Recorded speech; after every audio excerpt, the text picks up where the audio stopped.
M-11 Studios.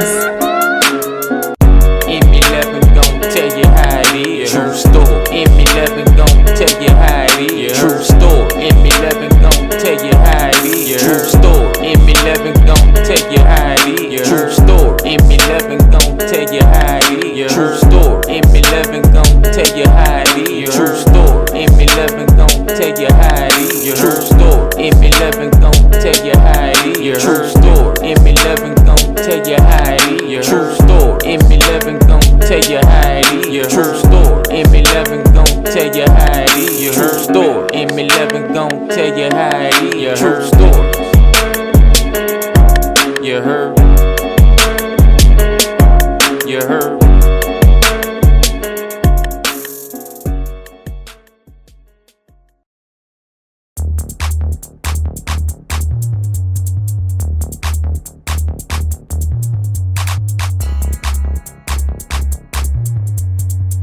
Whoa, what's happening? What's happening? This M-11, you heard me? True M-11, you dig? Look, we gonna get into another one, you know what I'm saying? I told you we're gonna have different parts of this one, you know what I'm saying? So, we're gonna talk about Magnolia Slim and his beef with Sarge. You know what I'm saying? If y'all know who Sarge was, man, that's what he talked about when he said about blue eyes, curly head. He was part of a task force.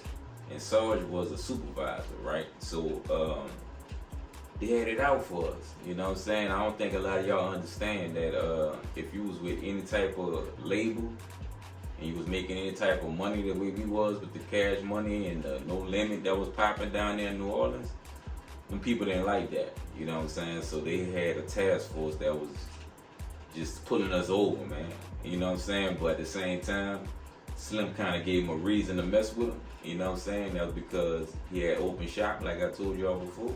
You know what I'm saying? So some kind of way Sarge got whispered at, you know what I'm saying? So he had some kind of surveillance on him for like a week, right?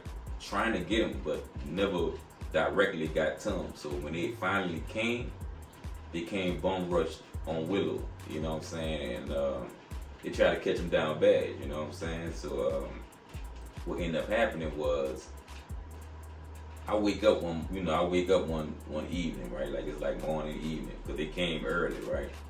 So they got Slim in the car, right?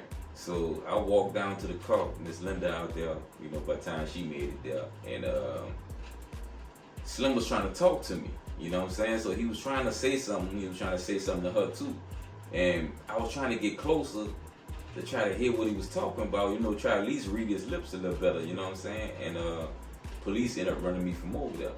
So I went back on the other side and I'm talking to Double Crosser, right? So I'm talking to Crosser, asking him what's happening.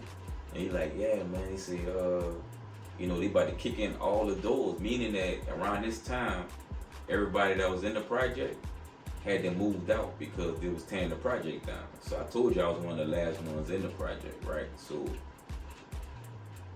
all the other apartments, you know, they abandoned. You feel what I'm saying? So they kicking in all of them, trying to find the stash of what, you know, what Slim had, right?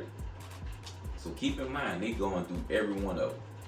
So Crosser let me know that where they had the stash at was right across from where I was living at. You feel me? So like, man, it's in there in a light fixture. You know what I'm saying? So I'm like, damn.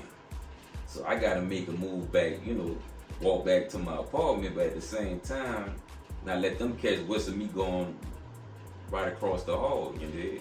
And if you know where my hallway was at, it was at the same place where Logger Black did straight from the projects, you heard me? So I shot over there, you know what I'm saying? I go into the house, an abandoned house, and I go in the stash and take it, right?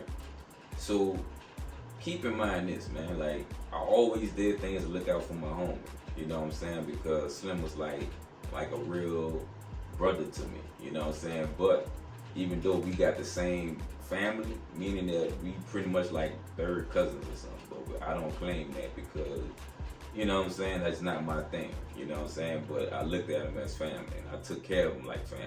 And to be honest, man, I always deal with this one little thing I deal with, and it's always like, you know, if I would have never did that, because he ended up beating that charge, right? Because Sarge brought him to jail for some bullshit like paraphernalia or something, and he tried to violate his probation and everything, but Slim beat it. You know what I'm saying? So I always I think deep in my head like, damn, like if I wasn't there to be, to be there for him that day, he probably would have went to jail and went to jail for like 5 to 10 years. You know what I'm saying? So imagine if he'd have been locked up, he would have never, he would have never got murdered. You know what I'm saying? I think about shit like that. And he'd have still been doing music. He'd at least been able to still see his kid. You know what I'm saying? So that's something I deal with. You know what I'm saying? So the lesson that's learned up in this, man, is like, you never know when it's your time, man. You can't run from, when it's your time to go. You know what I'm saying? So that's my true story. And rest in peace to Magnolia Slim, you heard me? Peace. That Soulja Slim mentality, the wound, the trip, and mixing fiction with reality. They risk it all just for that Soulja Slim mentality. I took a backseat to this rap shit, had some other business. I cut my hoes on ATL, I guess I burned some bridges. ATF sit by my door just like Joe.